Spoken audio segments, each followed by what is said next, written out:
What's up, YouTube? This is Too Raw for TV. Before I get into this video, I want to remind you guys that if you want to donate to my channel, if you want to show love to my channel, contribute to Too Raw for TV, you can do so on the links provided in the description box below via the PayPal or the Cash App.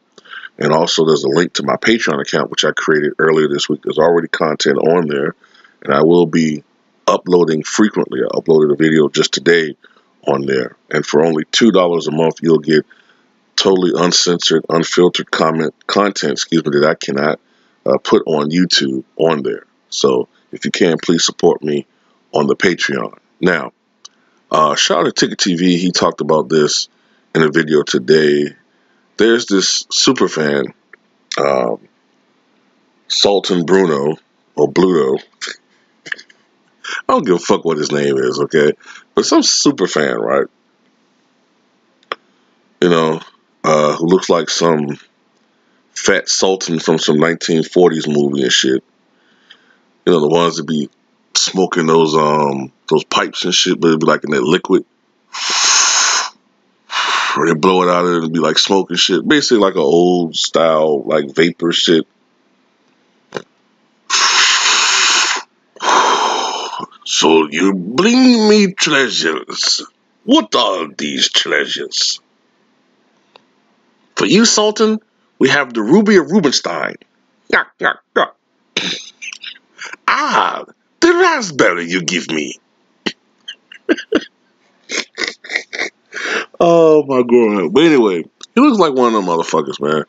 But he was talking about how he feels that the Toronto Raptors should not retire nor honor Kawhi Leonard for helping the team win a championship. And he was talking about how other players, it wasn't just Kawhi Leonard, other players contributed. And I agree with that. Yeah, it wasn't just Kawhi Leonard, you know. There were other people who contributed, yes.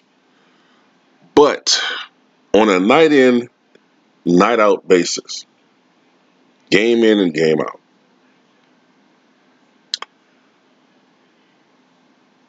the biggest contributing factor to the Raptors winning a championship this year was Kawhi Leonard, okay? No doubt about it. Now, in the NBA Finals, Kyle Lowry stepped up. I think he atoned for the ghost of playoffs past where he was criticized for his subpar play, and rightfully so. I thought Fred VanVleet stepped up marvelously in the finals. After the birth of his child, he got his head right, and he was just insane from outside, man. He did some big, huge shots. Pascal Siakam was big, but I thought he was more effective and more dominant in the first half of the playoffs. In the second half of the playoffs, where the level of competition started rising, he became a little bit more inconsistent. But still, Pascal Siakam was a factor. But the guy who led the charge was Kawhi Leonard, who actually had, for him, a somewhat down finals. But still, when they needed him in stretches, especially in the third and fourth quarters, when they needed him to be that closer to turn what was a back and forth seesaw battle into just enough cushion for that the Raptors could have some breathing room and ultimately take control of that series and ultimately win that series against the Golden State Warriors, it was Kawhi Leonard all the way.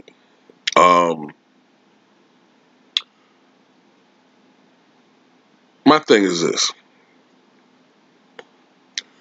The Toronto Raptors have been around since 1994, I believe, right?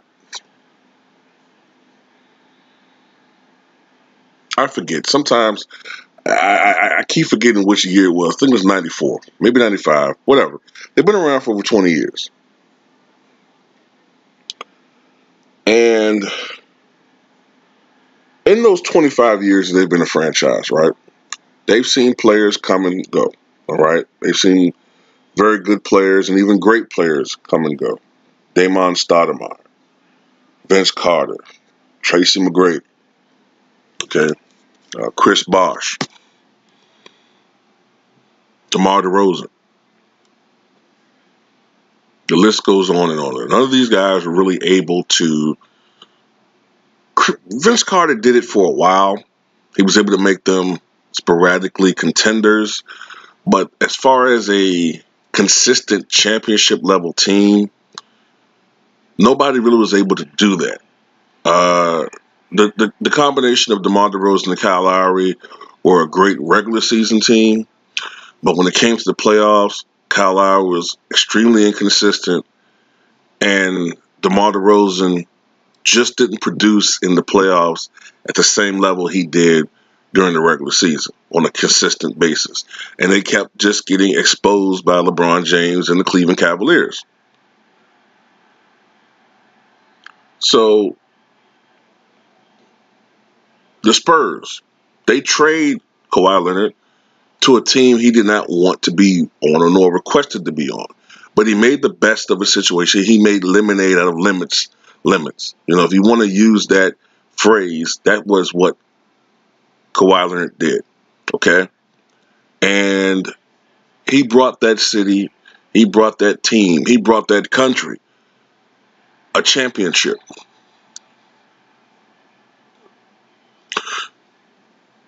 It was him. Every great player has had help. Kobe Bryant had help from Pau Gasol and Metta World Peace and Andrew Bynum. Okay, Michael Jordan, of course, had help from Scottie Pippen and Horace Grant, and later on Dennis Rodman and Luke Longley and those guys. Okay, Larry Bird, of course, never did it alone. He had the great players with him: Kevin McHale and Robert Parrish, Nate Archibald, Cedric Maxwell. You know, Bill Walton. Julius Erving, of course, had Moses Malone and Andrew Toney, Mark Ivoroni, Morris Cheeks. Okay? Every great player. Bill Russell, he had a ton of help. So don't give me this shit about he didn't do it all by himself. Okay? All those great players in history who've had trophies, they didn't do it by themselves. But I tell you one goddamn thing, Sultan of Brunei, if Kawhi Leonard was not a member of the Toronto Raptors this year, they would not have won a championship. And I think it probably would have been the Milwaukee Bucks. You know what I'm saying? If the same situations happen where and it also depends on whether or not the same injuries occur with the Warriors. But it definitely wouldn't have been the Raptors. It would not have been the Raptors. Okay? So let's get that straight. Okay? And as far as injuries are concerned, some people want to shit on. I know Shannon Sharp did this the other day. Look, injuries are a part of the fucking game. Okay? Unfortunately, it hit the Warriors to overkill, to excess this year. But injuries happen. And the reason why I'm so hard on the Warrior fan base for whining about injuries is because in some ways it was karma. It was karma. Because you guys began your championship run playing a team that was severely injury depleted, with LeBron James not having his two best co-teammates with him, being Kevin Love coming into it, then losing Kyrie Irving very early in the series. So LeBron James tried to do what superstars do. He tried to win that series all by himself. And I'm gonna be honest with you. What he did in that series, even though I didn't like his shooting percentage, but you can't really blame him for it because he was doing every goddamn thing. But what he did in that series was remarkable. What he did in that series was absolutely remarkable. And if LeBron Ramon James didn't run out of gas, we might be talking about one of the greatest 2-year runs in history. You know what I'm saying? If he was able to almost single-handedly defeat the Warriors in 2015, and then the very next year come back from a 3-1 deficit, the same situations occur, and then win a championship against the Warriors again, and he has 4 championships now instead of 3, then LeBron Ramon James will probably be seen as at least a top 5 player. Probably in conversation for GOAT, maybe in some people's eyes. But yeah, injuries are part of it. There have been other teams that have benefited off of injuries. You know what I'm saying? Um, Will Chamberlain was not the same player after he suffered that devastating knee injury. I think it was during the 69-70 season, I think it was. When he came back, they ultimately went to the finals, but he wasn't the same player that he was with his Warriors and Sixers days. He wasn't the same Will Chamberlain. He was still a very effective guy, but he was more limited. I think that leg injury caused some more limitations to his game, especially on the offensive end. But you can't take away what Kawhi Leonard and the Raptors did. Okay. And I don't know why the Sultan of Succotash feels this way. Well, actually, I do. It's sour grapes. It's bitterness. The thing is, you blame the Toronto Raptors for fouling this up. They had the opportunity, reportedly, to get Russell Westbrook and Paul George in a trade. That most likely would have convinced Kawhi Leonard to stay. And we're having a different conversation. We're talking about a super team in the Eastern Conference. Okay? They chose not to do that because for some foolish reason, they have all of this faith in Pascal Siakam. Why, I don't know. And yeah, Jay Monowski, I do feel like at best, Pascal Siakam would be like Lamar Odom at his best. And Lamar Odom was a better rebounder. You know what I'm saying? If you saw Lamar Odom with the Clippers, you would know that he was pretty much a borderline all-star. So I don't understand why that's such a faulty comparison. Maybe you're thinking about the Lakers version of Lamar Odom, who was a centerpiece via like Andre Iguodala. But Lamar Odom, when he was with the Clippers, his earlier years, he was putting up like 17 points, 9 rebounds, maybe 4 assists. You know what I'm saying?